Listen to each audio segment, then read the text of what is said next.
Okay, hello. Ang unang tanong ko kay Reuel. Sangayon ka ba na ang true church ay dapat founded by Jesus Christ? Yes or no? Yes, founder talaga si Jesus Christ sa True Church. Kaya kami nga yun kasi Seventh-day Adventist talaga yung tinayo ni Kristo, hindi First-day Adventist. Kaya nakuni kami sa panahon sa first century, second century, third century. Kasi mayroon akong napakita na connectivity namin hanggang sa panahon nila ni William Miller Okay, at time. Lee Juat sa 20 seconds na 1863 po hanggang yun. ngayon. Brother Reuel, okay na po yun. So next question please. Next question, saan natin nababasa na ang Seventh-day Adventist was founded by Jesus Christ? Ang Seventh-day Adventist kasi Objection, si Kristo, moderator. siya ang Okay. Brother Reuel, sandali po. May objection po yata tayo dito. So Bro Jando, ano po yung objection nyo? Hindi ko hinihingi ang opinion niya. Ang tanong ko, Brother Angel, saan natin mababasa? Ibig sabihin, ibigay niya pangalan ng referensya. Saan natin mababasa na ang Seventh-day Adventist was founded by Jesus Christ? Okay, Brother okay, Reuel, Mr. sandali po. Moderator. Yes, sandali lang po. The question, sandali po. Sige po, ano po yung ano nyo? Ano po yung concern nyo, Brother Reuel? Klaro naman yung sagot ko, hindi pa lang niya pinatapos eh. Okay, Brother Reuel, ganito po ang gagawin natin, no? The question is clear po, no? Saan, where in the Bible na maano natin mababasa daw, no? Where so ibig sabihin Brother there is, Angel, yes. I am Yes, not bro. asking kung where in the Bible. I am asking saan natin mababasa. So, magbigay siya. Encyclopedia, reference, encyclopedia, Okay. na mababasa na ang Seventh-day Adventist was founded by Jesus Christ. Okay, Bro Reuel, malinaw Okay. po 'yan. Categoric. Sandali po, Brother Reuel. Ang question po is categorically, so saan? It's either you can present, magbasa ka ng references or even the Bible verse po. Saan daw mababasa yon yung tinatanong niya? And then may counter objection kayo, Brother Reuel? Wala na, sasagot na ako. Okay, so categorically po, and then you have 20 seconds po, no, to explain. Okay, sandali po, i-resume natin yung time, no? Kasama po kasi yan. The time starts now. Okay. Wala po, dahil hindi po si Kristo naglagay ng pangalan sa iglesia niya. Kaya wala kayong mabasa kahit Katolik, wala. Ang mayroon po natin, maintindihan natin dahil si Kristo, si Bindi siya, tapos ang naghintay, Sabat, mayroong objection? Time na po, 20 seconds po. Okay, next question. Okay na po. So next question, bro. At dahil inaamin mo na wala palang Mr. Moderator, mababasa. technical again kasi hindi ko naintindihan, hindi ko talaga marinig yung Sorry po. Just 1 Okay, minute. yung pong kaninang time, na sinabi kong time, hindi niyo po narinig, Bro Reuel? Kaya naghinto ako dahil akala ko may nag-object kasi mayroon talagang biglang magsalita, Technical marinig ko problem? na iba. Okay, anyway, nakapause naman po yung time natin, so we are on the next question. So naririnig niyo po ba si Brother Jando? Sige bro, salita. Okay, so resume na po tayo sa next question po. No? Ako po, naririnig niyo loud and clear? Sige bro, klaro. Okay, so Bro Jando, the time starts now. Resume po tayo for your next question. Okay. Dahil sinabi mo na wala palang mababasa sa iyong mga encyclopedia na ang Seventh-day Adventist was founded by Jesus Christ, then inaamin mo na gawa-gawa mo lang yon at wala palang ebidensya doon. Okay, hindi po gawa-gawa dahil di ko sinabi na walang mabasa, na wala na dahil wala ka rin mabasa na nagbigay si Kristo ng pangalan. Pero intindihan mo talaga na si Bindi dahil si Kristo sa Badista, tapos ang mga apostoles naghintay. So, Seventh-day Adventist talaga ang tinayo ni Kristo?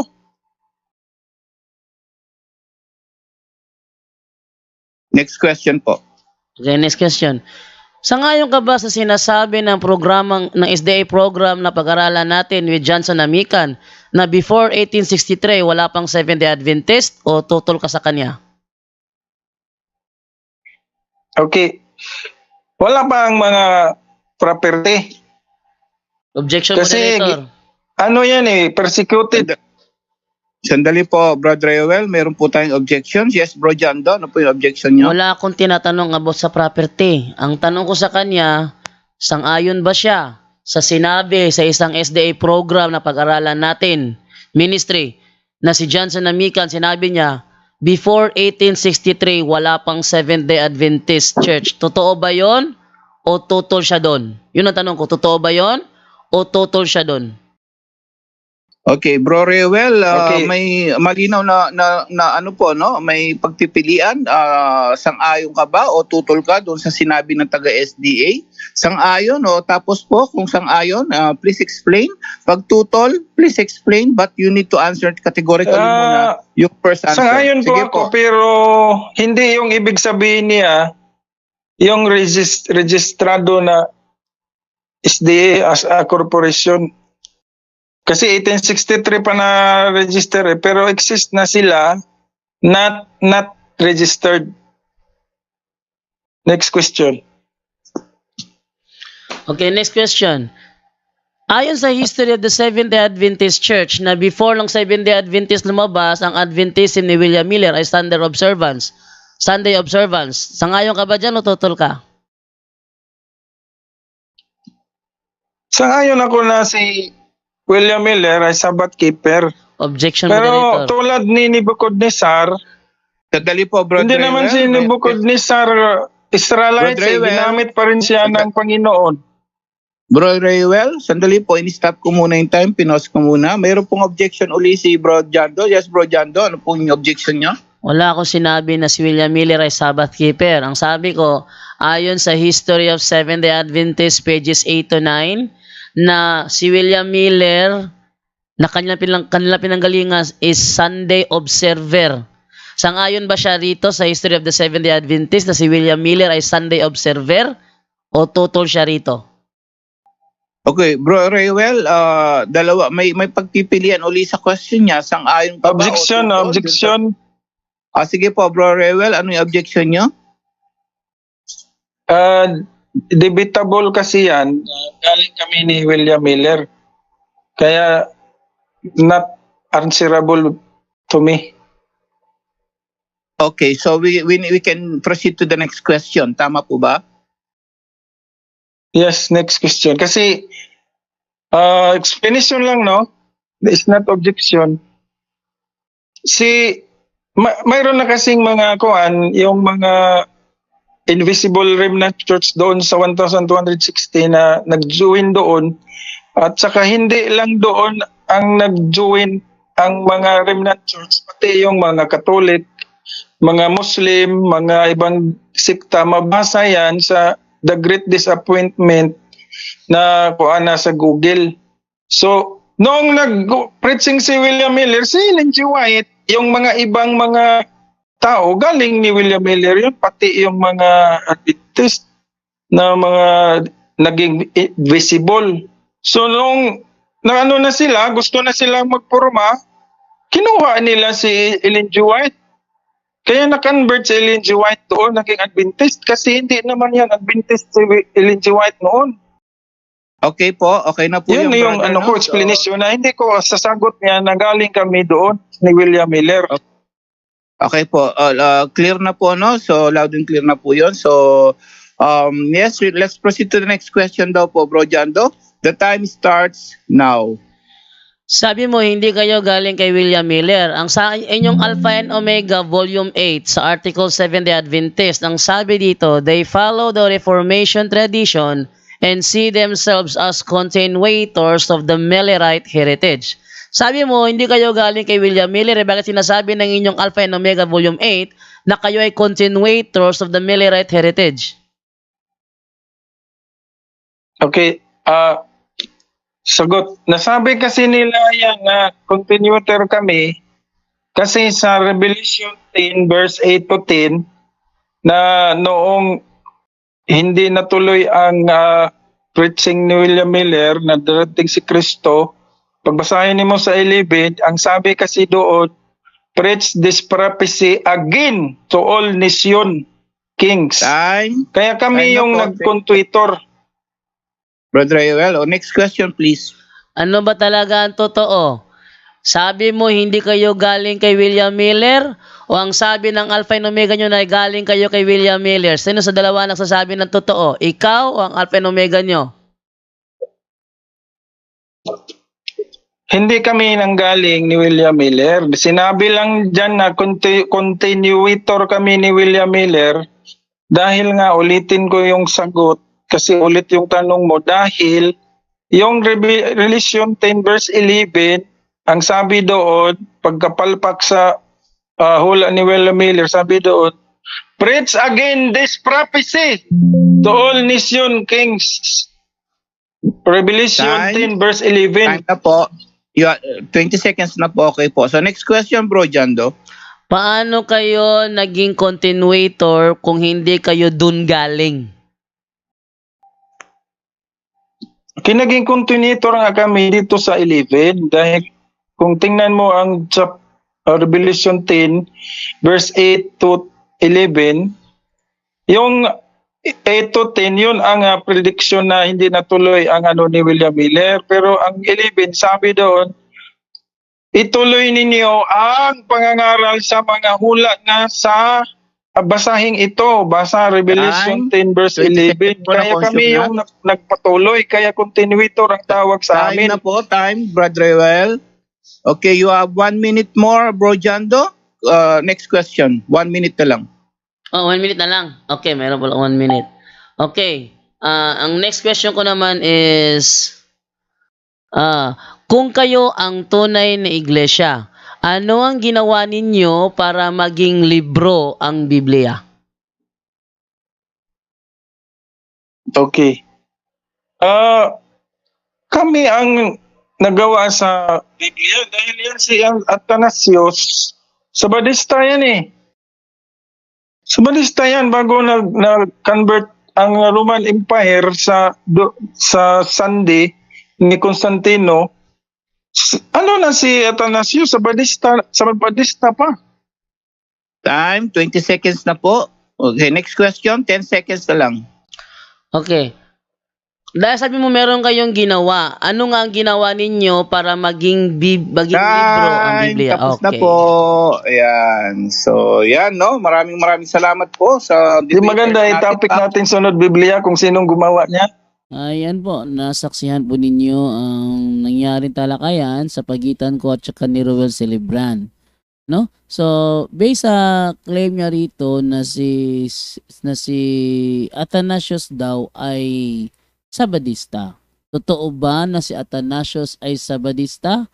Basahin nga natin kung anong sinasabi dito sa kasaysayan. Hindi. Totoo ba na si Athanasius ay isang Sabadista? Sagot, hindi. Hindi totoo na si Athanasius of Alexandria ay isang Sabadista. Na ang ibig sabihin, nagtataguyod ng Sabat bilang obligadong pagsamba tulad ng Sabado. Sino si Athanasius? Si Athanasius ay isang obispo ng Alexandria at isa pa sa pinakamahalagang ama ng simbahan. Kilala siya sa matapang na pagtatanggol sa pagka-Diyos ni Kristo laban sa Arianismo, lalo na sa panahon ng Council of Nicaea. Ano ang paniniwala niya tungkol sa Sabat? Walang malinaw na ebidensya na si Athanasius ay nagturo na dapat panatilihin ng mga Kristiyano ang Sabat na Sabado bilang obligasyon. Sa katunayan, ang mga Kristiyano sa panahon niya, ang mga Kristiyano ay nagpupulong-pulong tuwing linggo o araw ng Panginoon bilang pag-alala sa muling pagkabuhay ni Kristo. Ang Sabat o Sabado ay hindi na itinuturing na obligasyon tulad sa lumang tipan. Ito'y naaayon din sa tradisyon ng simbahan at sa mga turo ng ibang ama ng simbahan. Anong sinasabi ng kasaysayan? Ang ideya na si Athanasius ay Sabadista ay kadalasang maling interpretasyon ng ilang sinaunang teksto o kaya'y pag-aangkin ng ilang modernong grupo para suportahan ang kanilang paniniwala. Pero sa mainstream na kasaysayan ng simbahan, lalo na sa Catholic context na gusto mong sundin, si Athanasius ay defender ng Trinity, tagapagtanggol ng Orthodox faith, hindi tagapagturo ng Sabbath observance bilang obligasyon. Bottom line, si Athanasius ay hindi Sabadista. Siya ay bahagi ng sinaunang simbahang Kristiyano na kinikilala ang linggo bilang pangunahing araw ng pagsamba, hindi ang Sabat bilang obligasyon. So, tanungin natin ngayon dito ngayon. Member ba si Athanasius? Si Athanasius? Ng Iglesia Katolika? Paningin natin na kasi sabi niya kasi Sabbath keeper daw, no? Paningin natin, member ba ng Iglesia Katolika ito? At narito ang sagot. Oo, sa tamang konteksto sa kasaysayan, oo, si Athanasius of Alexandria ay bahagi ng Iglesia Katolika. Ano ang ibig sabihin nito? Noong panahon ni Athanasius sa ika-4 na siglo, iisa pa lamang ang simbahan ni Kristo. Hindi pa nahahati sa Catholic, Orthodox at Protestant. Ang salitang Catholic ay mula sa Gregong Katolikos na ibig sabihin ng universal, pangkalahatan. Ito ang tawag sa iisang simbahan na pinatag ni Kristo at pinagpatuloy ng mga apostol. Anong papel ni Athanasius? Siya ay obispo ng Alexandria, isang mahalagang sentro ng Kristyanismo. Aktibong tagapagtanggol ng tunay na pananampalataya laban sa Arianismo. Kalahok siya sa Council of Nicaea, isa sa mga kinikilalang Church Fathers. Catholic ba siya ayon sa modernong kahulugan? Oo, sa diwat pananampalataya, pero hindi sa label na denominasyon ngayon dahil wala pang Roman Catholic versus Orthodox versus Protestant noong panahon niya. Ang paghihiwalay na nangyari pa makalipas ang maraming siglo. The Great Schism. Bottom line, si Athanasius ay kabilang sa isang sinaunang simbahang Katolika, Universal Church. Siya ay kinikilala ngayon bilang santo ng Iglesia Katolika. Hindi siya member ng modernong denominasyon na eksaktong anyo nito ngayon, pero ang kanyang pananampalataya ay tugma sa Catholic faith. Nakita niyo? So, dito, papahiya si Ruel Celebran dito. Sabi niya Sabadista do si Athanasius. Wala namang ebidensya sa Sabadista. Ang sabi, hindi siya Sabadista.